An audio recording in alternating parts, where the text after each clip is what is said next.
It has been a long time coming.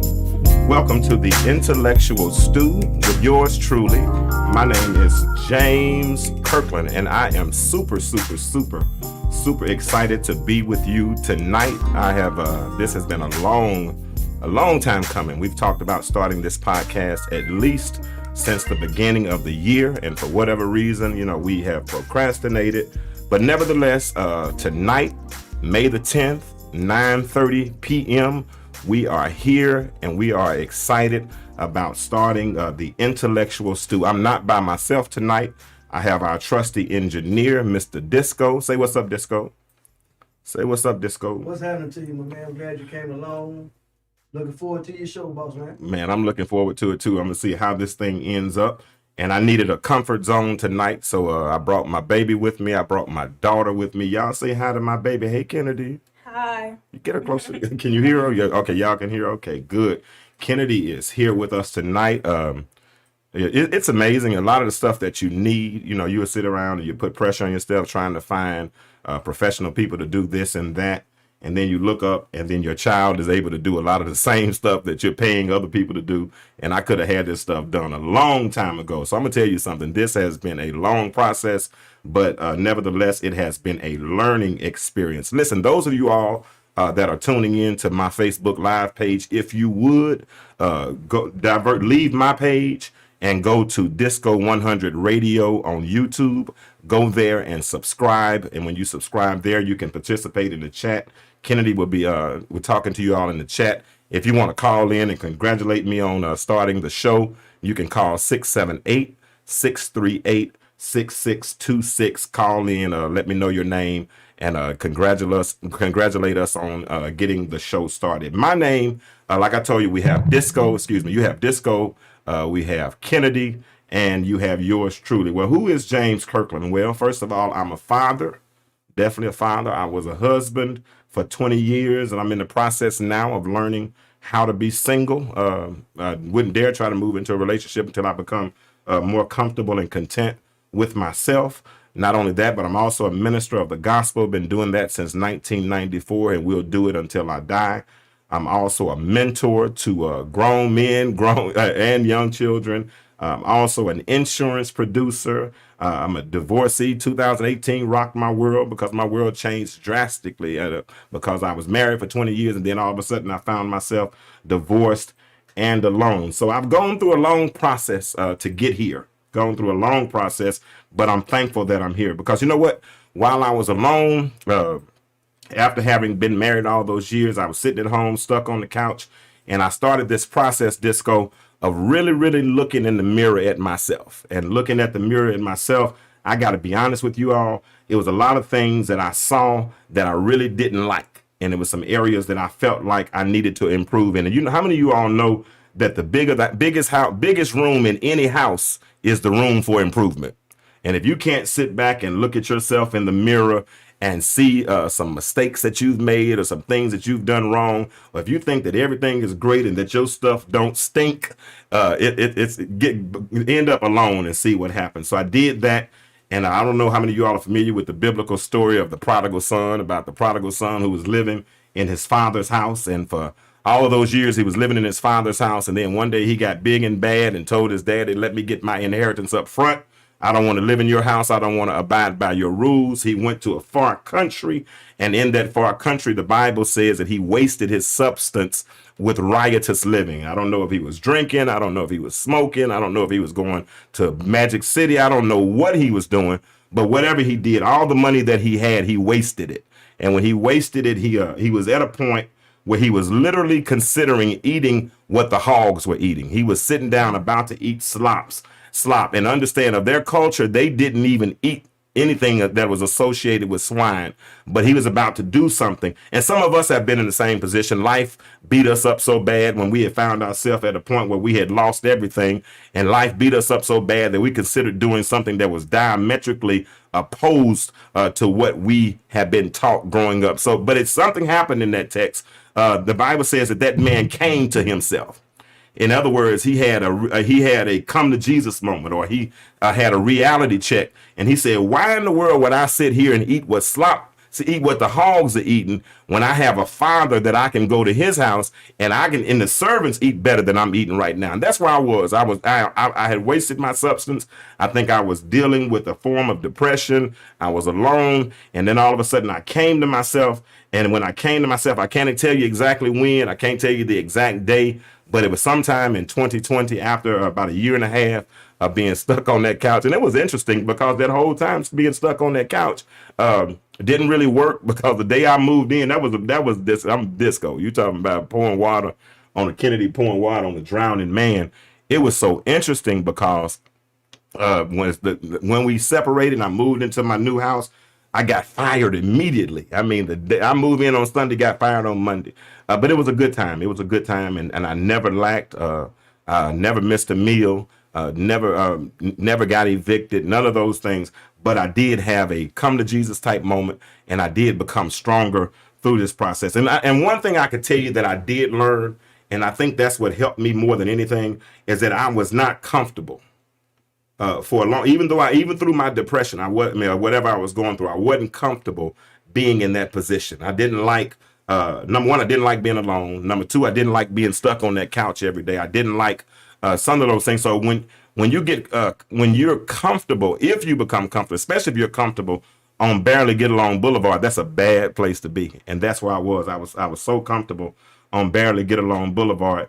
And the sad part about it was that I had experienced better in my life. And because I had experienced better in my life, I wasn't comfortable at Barely Get Along Boulevard. So the challenge for me was, how can I get back on the path to better? And that's where I am now. So for me, having experienced better, at least I had a model to shoot for. Unfortunately, the sad reality is that so many people in life, they've never experienced better. And because they've never experienced better, they don't know what better looks like. So if you don't know what better looks like, how do you do better? And there's so many people that live in communities or are in bad relationships, and all they've seen were bad relationships. Mama was in a dysfunctional relationship. Daddy wasn't nowhere around.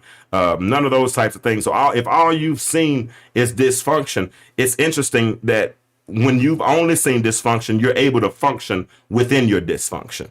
And that's what a lot of people do. So I wasn't comfortable. Didn't want to keep functioning in dysfunction. So I made a conscious decision that I was going to get on the path to better. So here it is. How are you going to do better if you don't know what better looks like?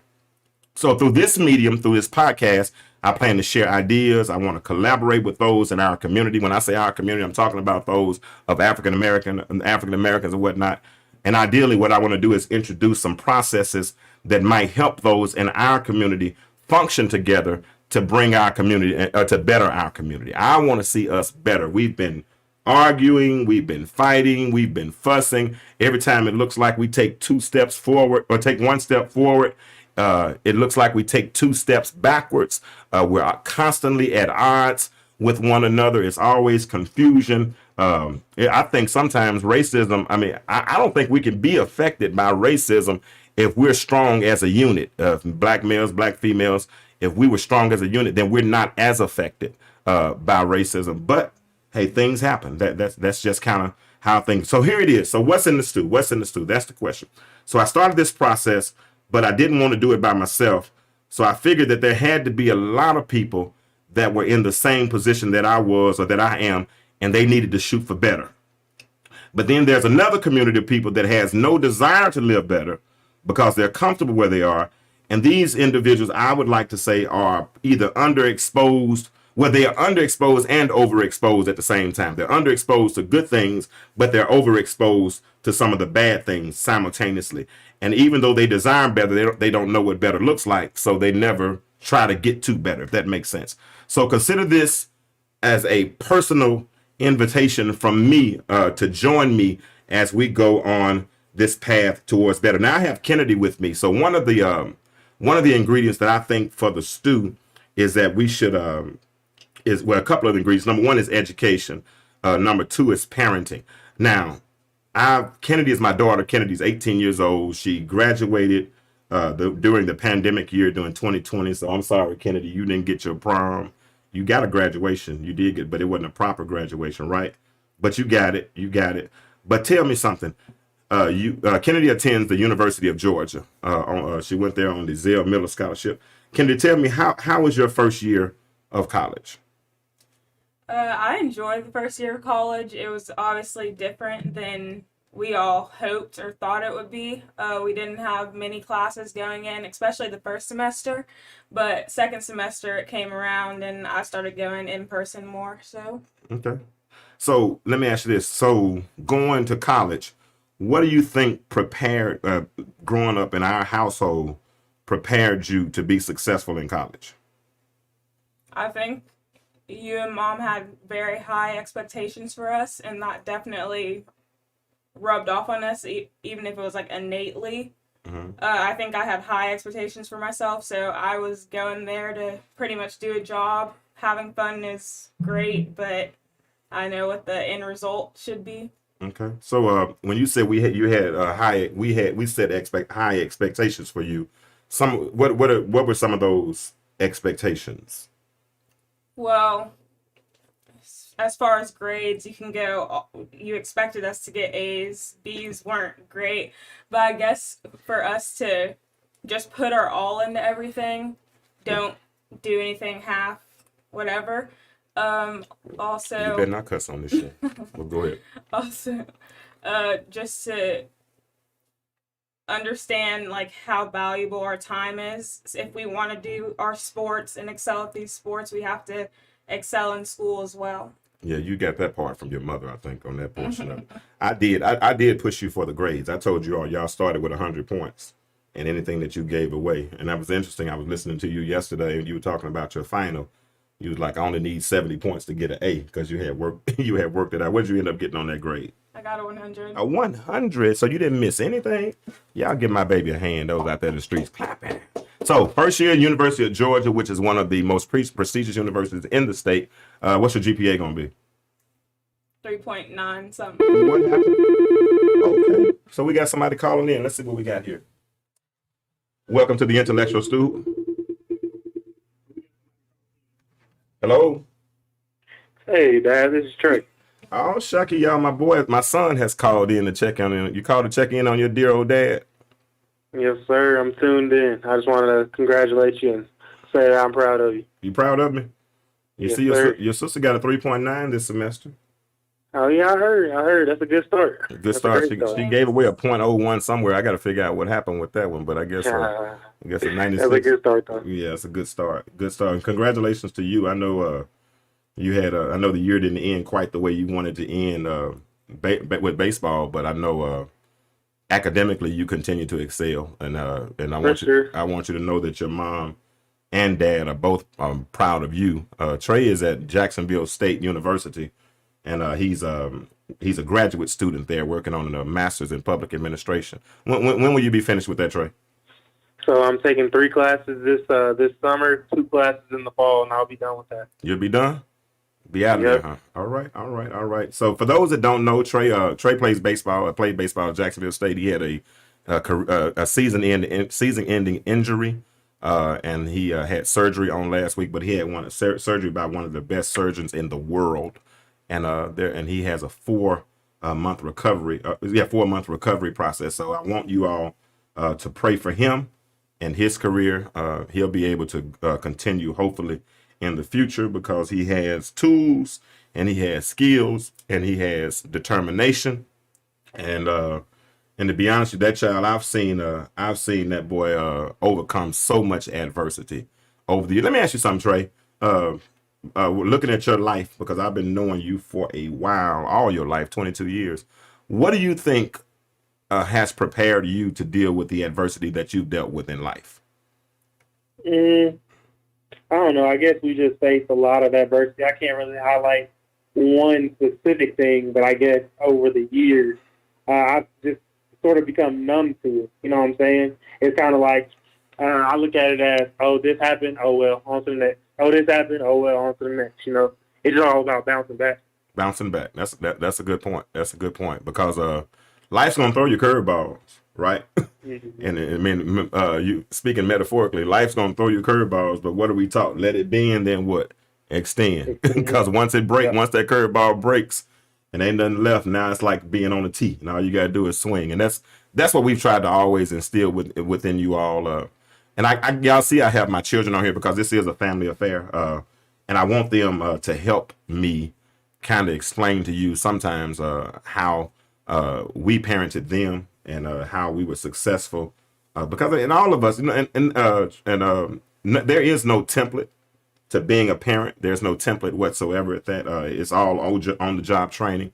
But thankfully, to some degree, we've been successful with these two, and we're super, super, super proud of them. So Trey, I'm not going to hold you up, man. Like I said, thank you for calling in. Thank you for congratulating us.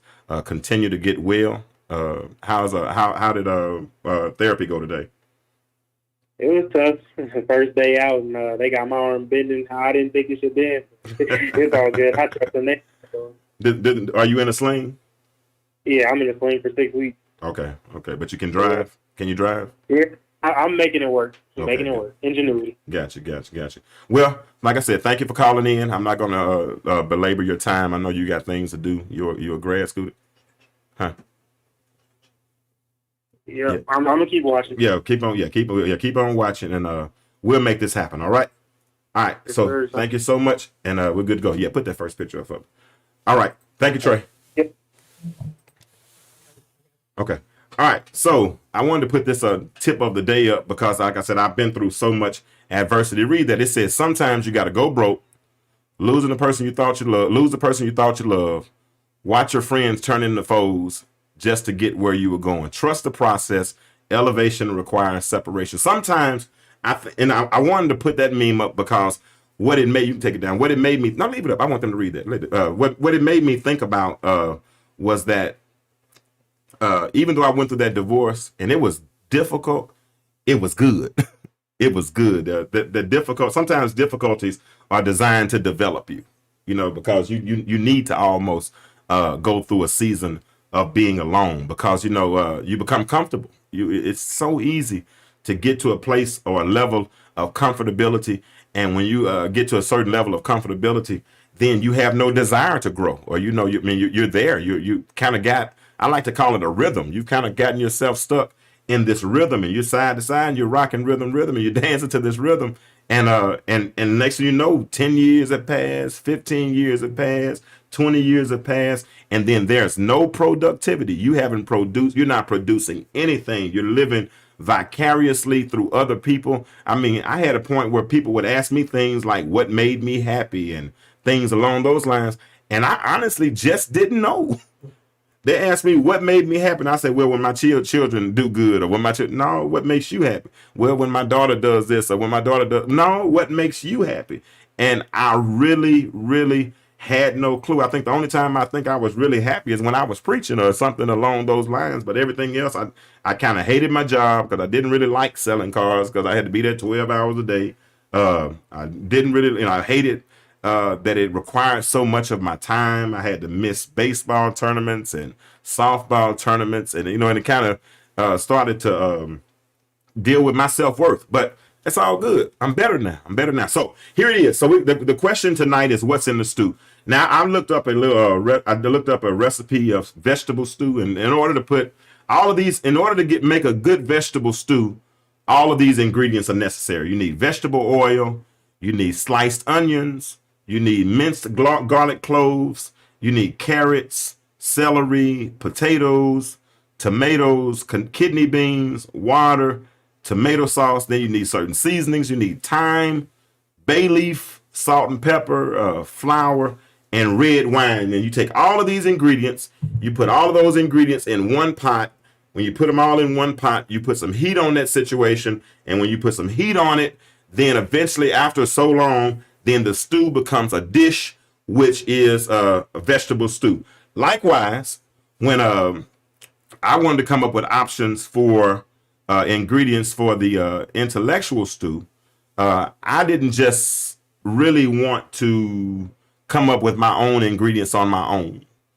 So what I did was I asked several people who I talk to on a regular basis or whom I communicate with.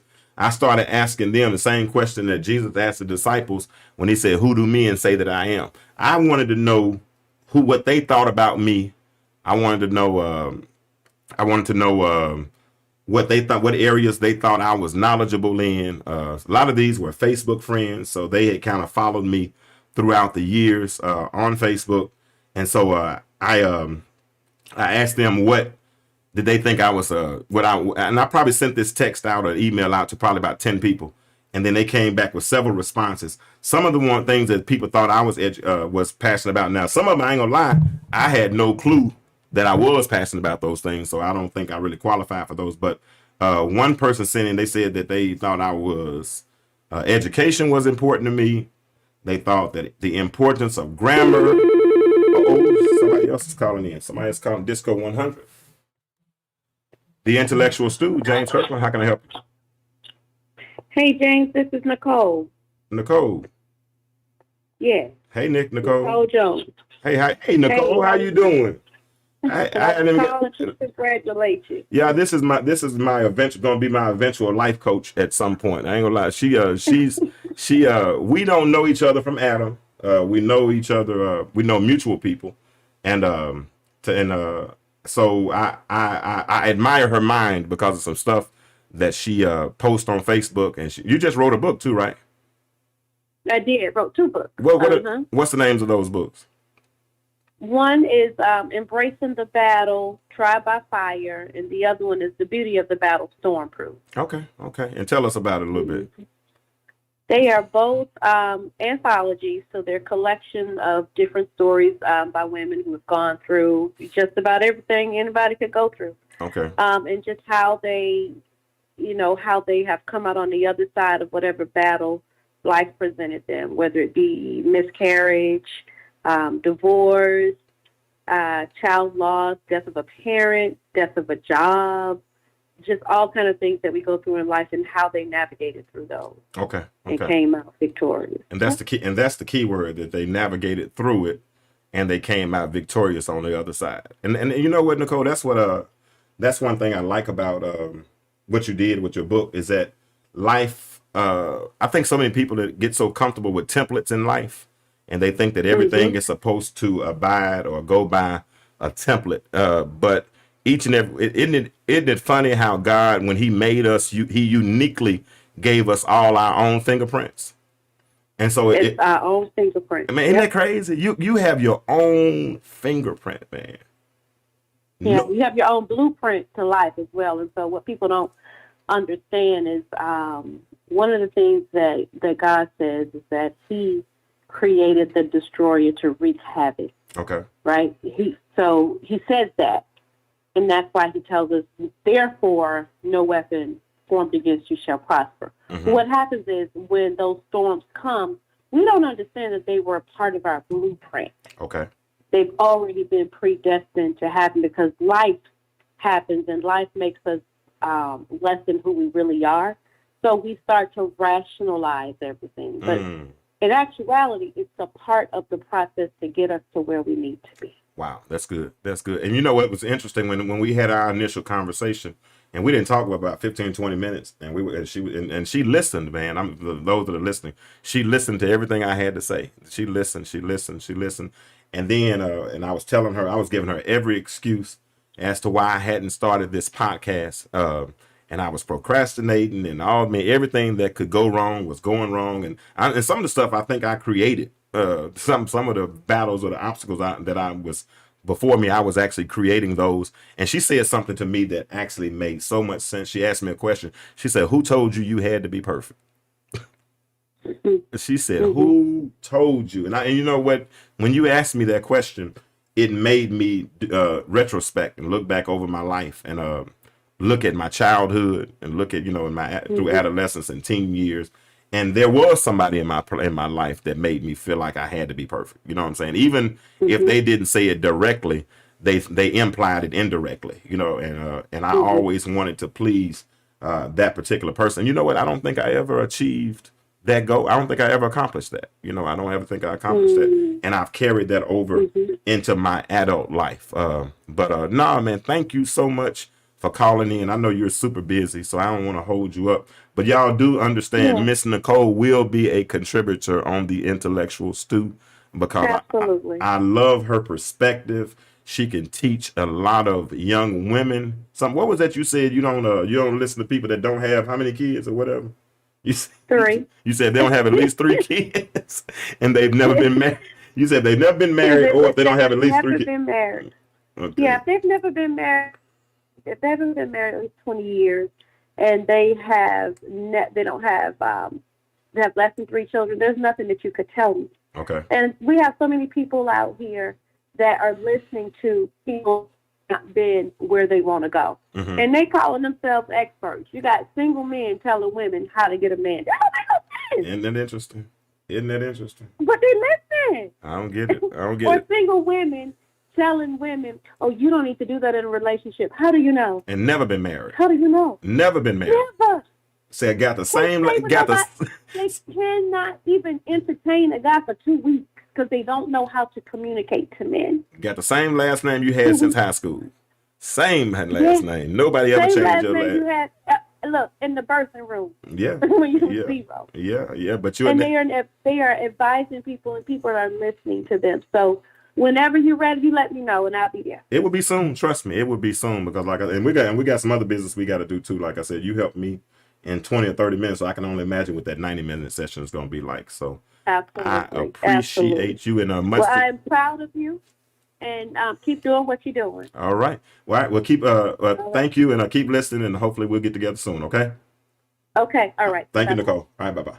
That was Nicole Jones. You all need to look her up on Facebook. She has 2 books out, and it's a collection of stories that real life stories that people have gone through, and sometimes it's good. You don't necessarily need a template, but you can look and see what somebody else went through, and just the mere fact that they went through it and came out on the other side ought to be encouragement enough to let you know that whatever you're going through, you can also come out on the other side. The only thing is that when you go through it, the thing is to realize that you're going through it, that it's a perpetual process, and that you don't it's not a position of permanency. You don't need to put up a mailbox. You don't need to put up a stop sign because it's temporary. You're going to go through it, get your lesson from it. Listen, I tell people all the time, life lends lessons. It's on you to consider the clues.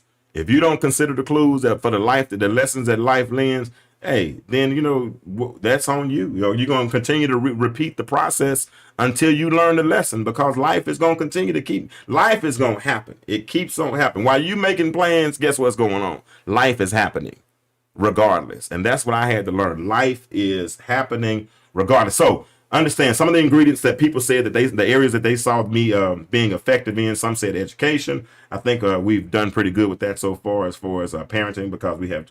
I'm college educated. My ex was college educated. Our top 2, first son, he has his bachelor's already and associates, and then Kennedy is a third of the way through a finance degree. Also, the importance of grammar is serious to me. I mean, sometimes they call me the grammar police on Facebook because I can see a grammatical mistake every. One of my favorite subject in school was English. And I know people probably say that PE or lunch might have been their favorite subject, but English was mine. Also, I talk about having an open relationship with my children, so I think I've been pretty transparent with them. So those people saw that. That's a good thing. Interpersonal communication. People thought that I thought effective communication was. Now I'm gonna tell you something about effective communication, because I've been single for the last 3 or 4 years, and I've met some single women and whatnot. Communication is a big issue. I mean, I had a woman a couple of weeks ago yell at me, and I promise she yelled at me like she was disco. She yelled at me so like she thought I was her child. And my thought process was, who made you? Who did I make you that angry that your response had to be like that? Just yell and use the cuss word. And I'm the type person, I don't cuss at women. What's up? Okay, go ahead.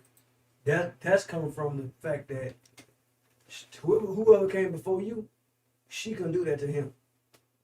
So since you came in with this positive, proper talking mindset, nice brother, she took what she couldn't do to him. I think she tried him because they're not together no more. You know what I'm saying? He probably got tired. Yeah, that very well could be it. But anyway, man, that man, bro, when she yelled at me, it did something inside of me, honestly. And I just don't do it. I don't do it. If you want to, I mean, seriously, I'm not looking to date. I'm not in no hurry to date. You know what I'm saying? I'm still healing from a 20-year marriage. So I mean, ain't no use to me trying to date nobody until I get myself together, right? But let me tell you, if we're talking and you raise your voice at me like I'm your child, you might as well understand I'm withdrawing the right hand of fellowship right then. We done. I was married 20 years, and did you ever hear me and mom yell at each other like that? Was she No. doing the voice of opinion, or y'all had an argument? Or was she just talking to just be loud like that? Just to be loud. And I asked her, and I said, Were y'all home or out of public? out in public. But it was like at the gas station, yeah. And It was, I mean, they were preoccupied doing something else. I asked them for, I said, what do you want? They said, get it. And just like, because they just asked me for it a moment ago.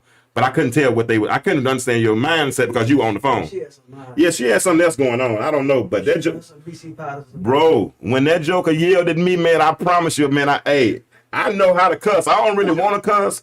And I don't like arguing with women. I do not like arguing with. My daddy taught me when I was little, walk away from a woman before you argue with them. It just don't make sense because why argue if we can't fight? So let's communicate with each other and let's move on. But when that joker yelled at me, man, when that joker yelled at me, it did something special to me. Yes, put up that next one right quick. All right, so and it perpetuates this crazy thought pattern between men and women. I just don't understand how women feel like they can think for men. Like this is a meme that I saw on Facebook. As much as some black men hate single mothers, you think they stop making. Who hates single mothers? I don't think it's to that. What you think that means? Explain to me what you think that means. Well, they're saying that you would stop leaving them, or you wouldn't let them raise the children by themselves, or that because when you have a child with someone, the expectation is if you have a child that you're going to be with that person. You know what I'm saying? That's why when we talked about marriage, marriage was supposed to be first, and then procreation came after that, and then the husband and wife raised the children. What are you going to say? Break down the first three sentences of that. As much as some black men. The key word is some. Okay, as much as some black men hate single mothers. Mm-hmm. What do you think that right there means? That just stop right there. It doesn't make sense to me, so it don't mean nothing to me. I don't think that we hate single mothers. I think what they're trying to say in this passage, if the meme is that the attitude that come with the woman that suffering from being by herself, raising her kids, how she treat other men.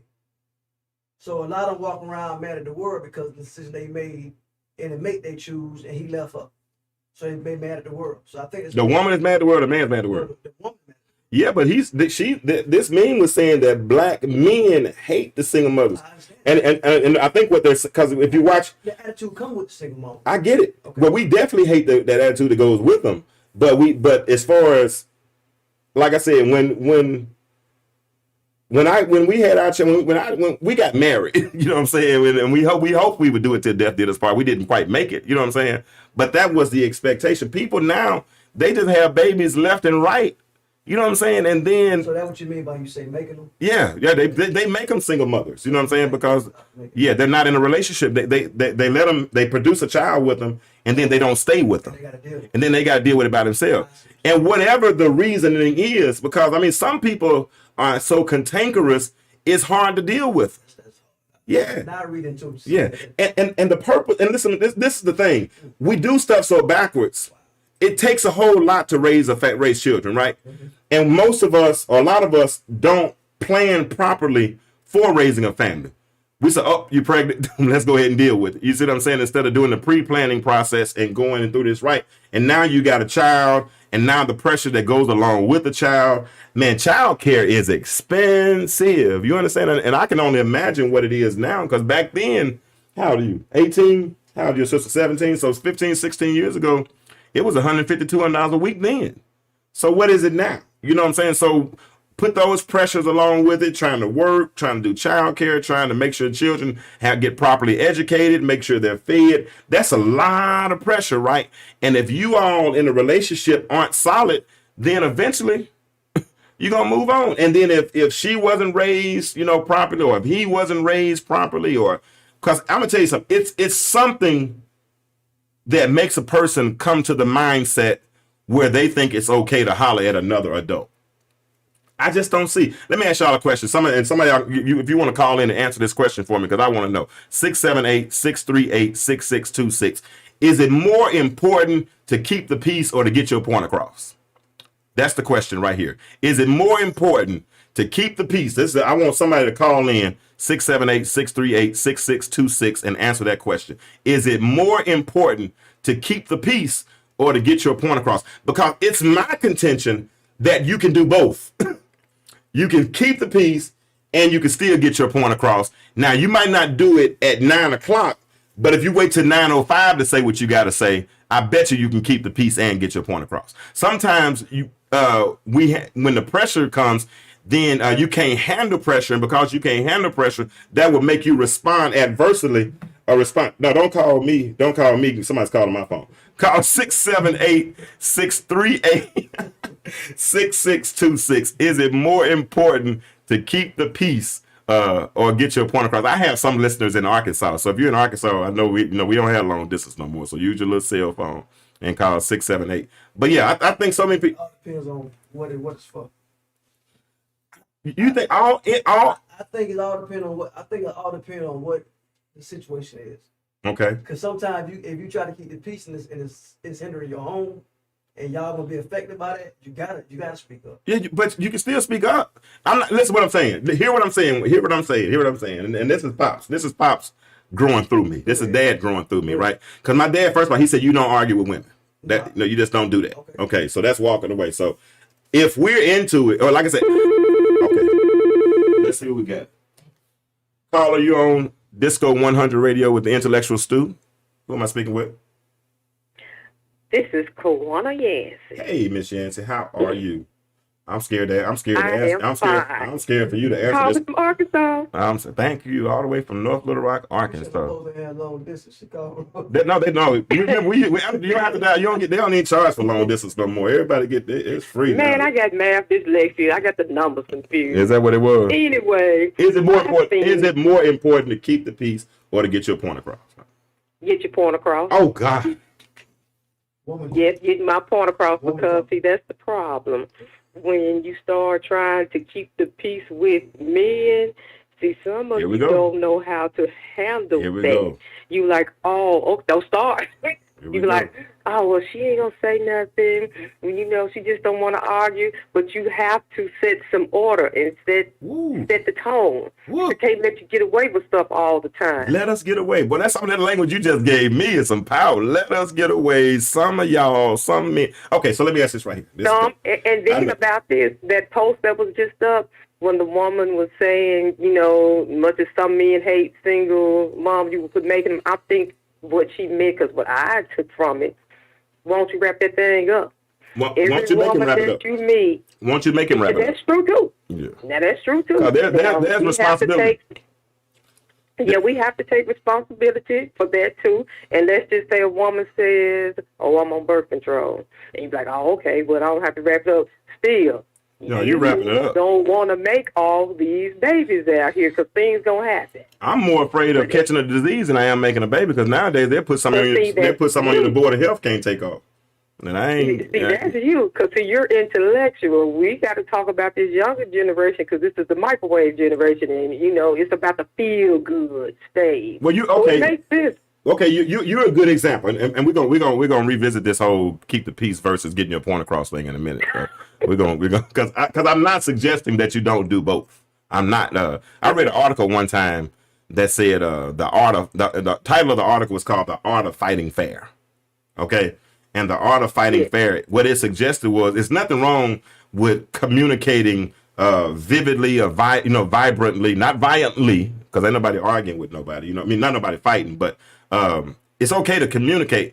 But if you and I are in a conversation, right, Kawana, and it's gotten a little hot, and you're trying to get your point across, even in a boxing match, you ever notice how in a boxing match they'll fight for 3 minutes, and then they'll go back to their corner and sit down for a second, get a little water, get the sweat wiped off of them, and then they'll come back and fight again. And they'll do that like 10 times until the fight is over, right? And so even in a relationship, if you're trying to get a point across and you don't feel like you're being successful, then sometimes it's best to step away and reapproach. Because what happens is if I keep on trying to do something or okay, let me give you an example. You steadily trying to make me understand something. I'm not getting it the way you're giving it. And then all of a sudden, what's that going to do? It's going to frustrate you more, right?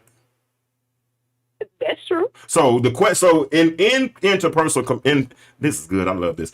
In interpersonal communication, is the responsibility of effective communication?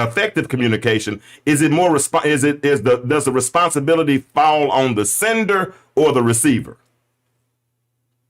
Well, I feel like it is on the receiver because I can tell you, because this is one of my pet peeves with men.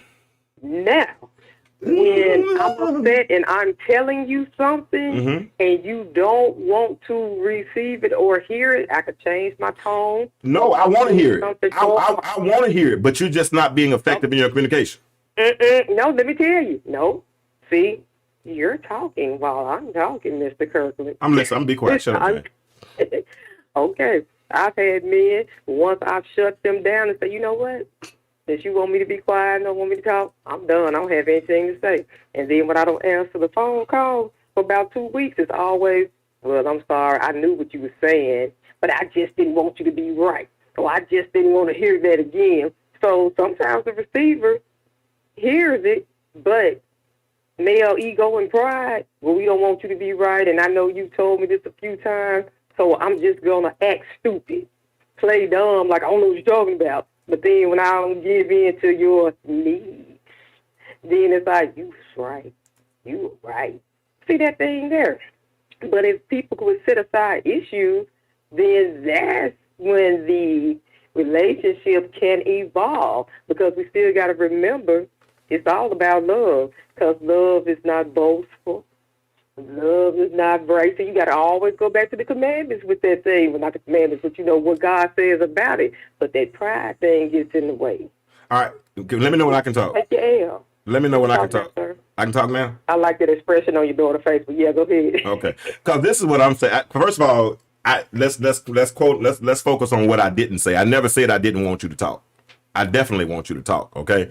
Now, the message might get lost in translation by how you're communicating. For instance, now, the only time I shut down, and you can put this out in the atmosphere for the whole wide world to know, the only time I shut down is when you raise your voice at me, because I'm not your child.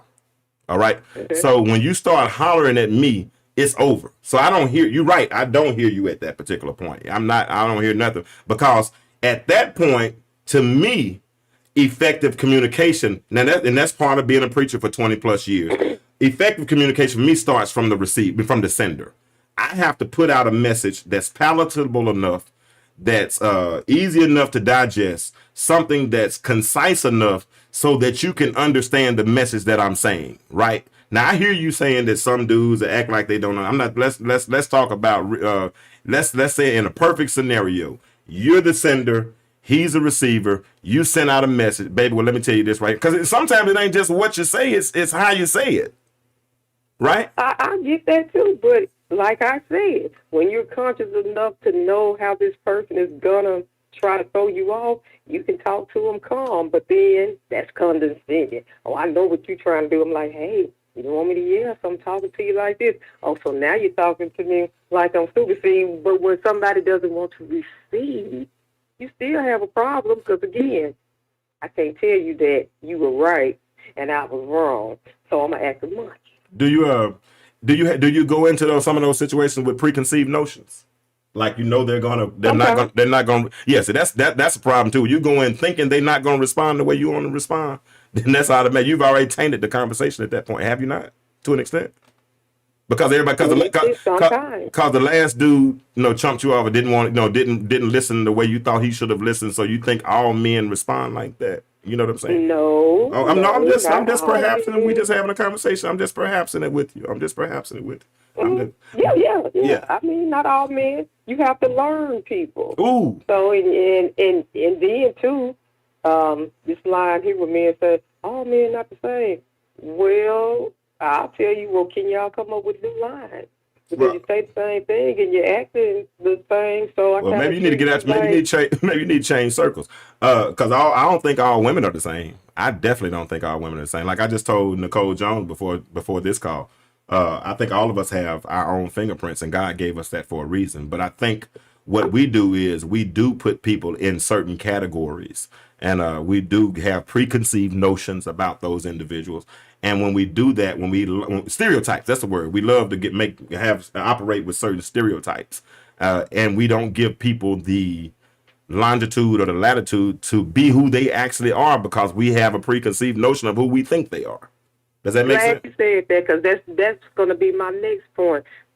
The other thing is when people, you said the stereotypes, some people act like how they think you might like. Because I don't like when men say, well, what do you like in a man? What do you do? When I've answered those questions, then you try to live up to a certain expectation, and when you can't, then you're mad. And then when I was like, hey, I like this person, so who is this guy that showed up? Because you crazy. This one was straight. And that's why I don't answer those questions, because you will get a preconceived notion that I'm supposed to act like this or you're supposed to act like that. Just be you. So sometimes people mess you up trying to be something they're not. So what you said is it's a turnoff for him to try to be what you want him to be, what you like.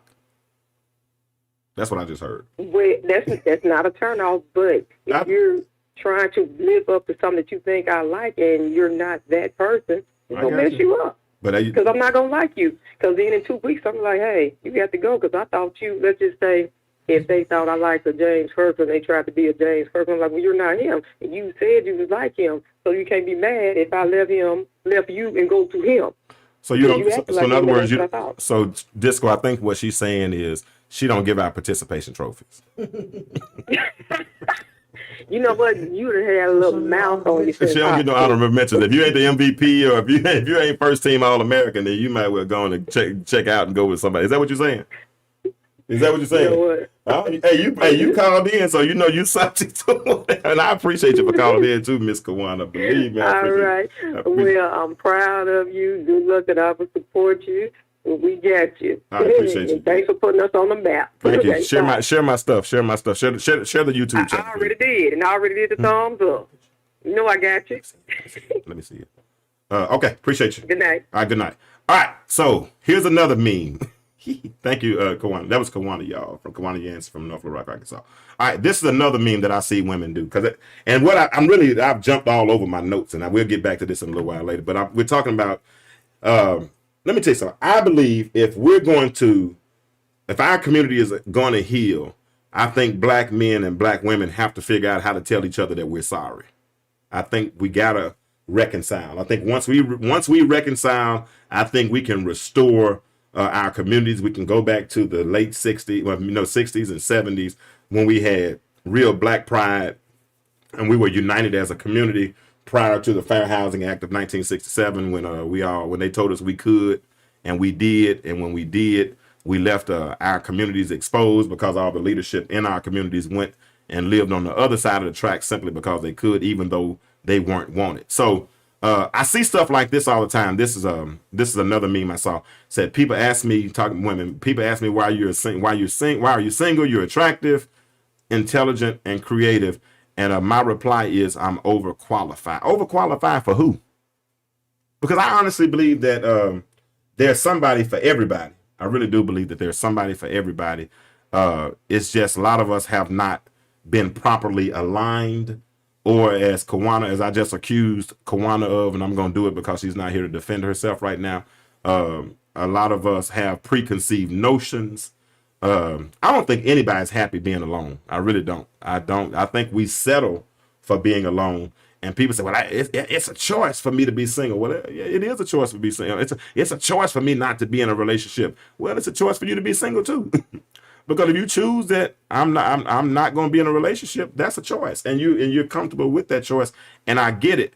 But to say that you're overqualified or that people don't meet up to your standards, the question is, are you able to offer what you're asking for?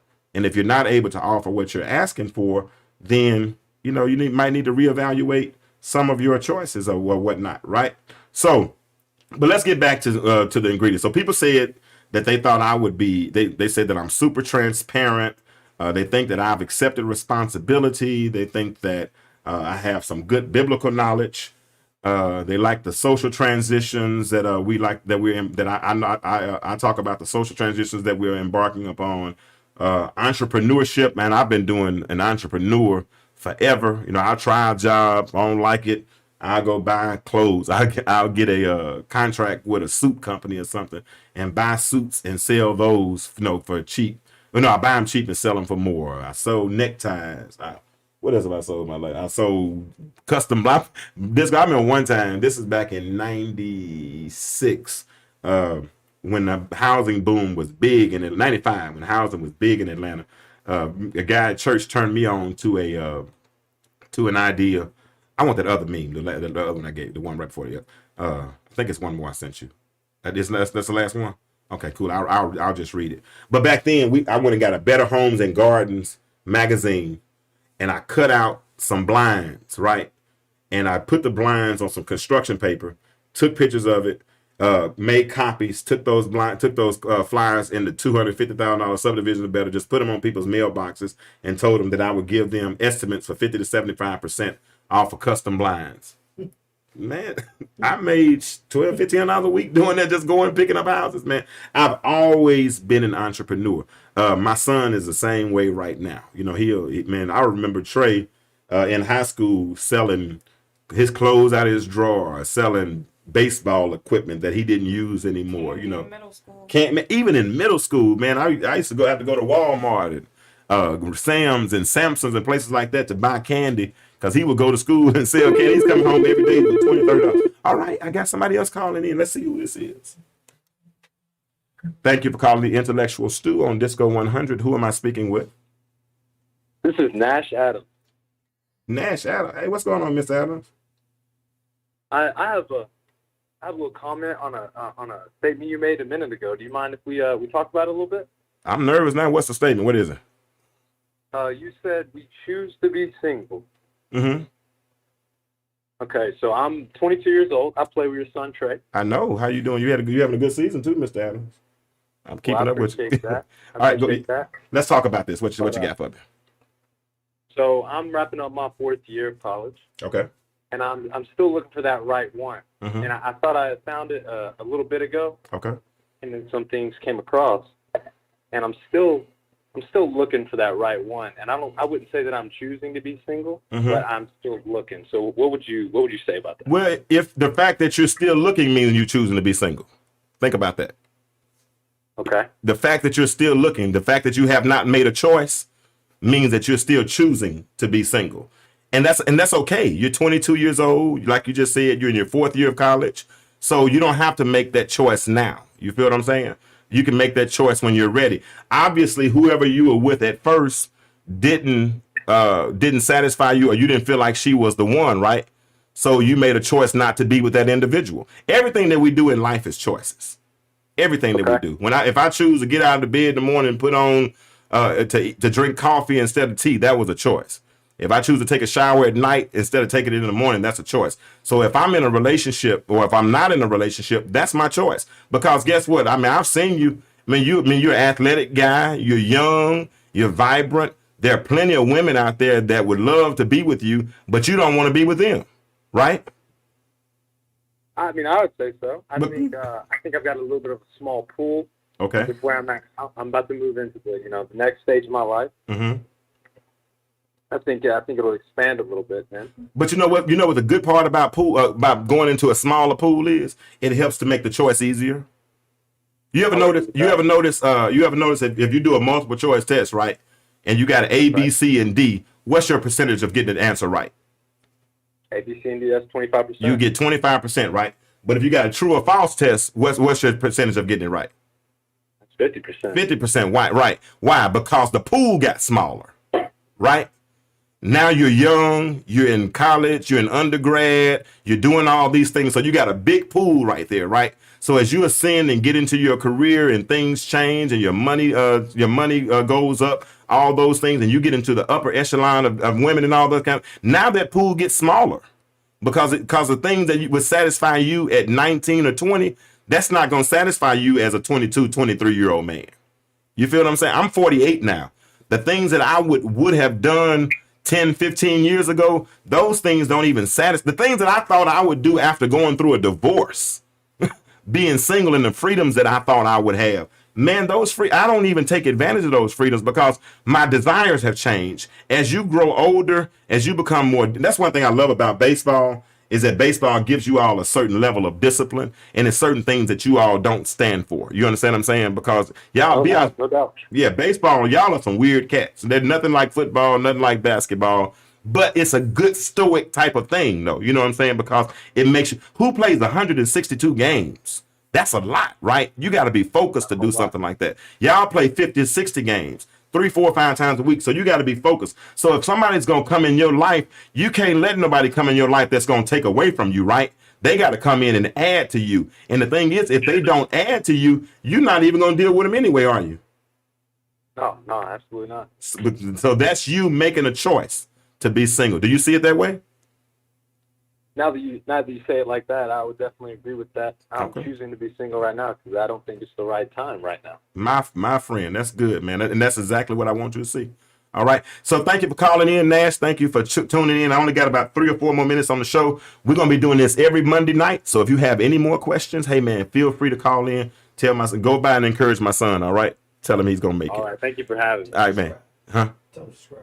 And hey, and those of you all that are on at DISCO100 Radio, please subscribe. Please go to DISCO100 and subscribe. Now, I'm going to take the replay and I'll upload the replay on my personal channel, and that's Kirkland Creations, KIRKLIN Creations, KREATIONZ.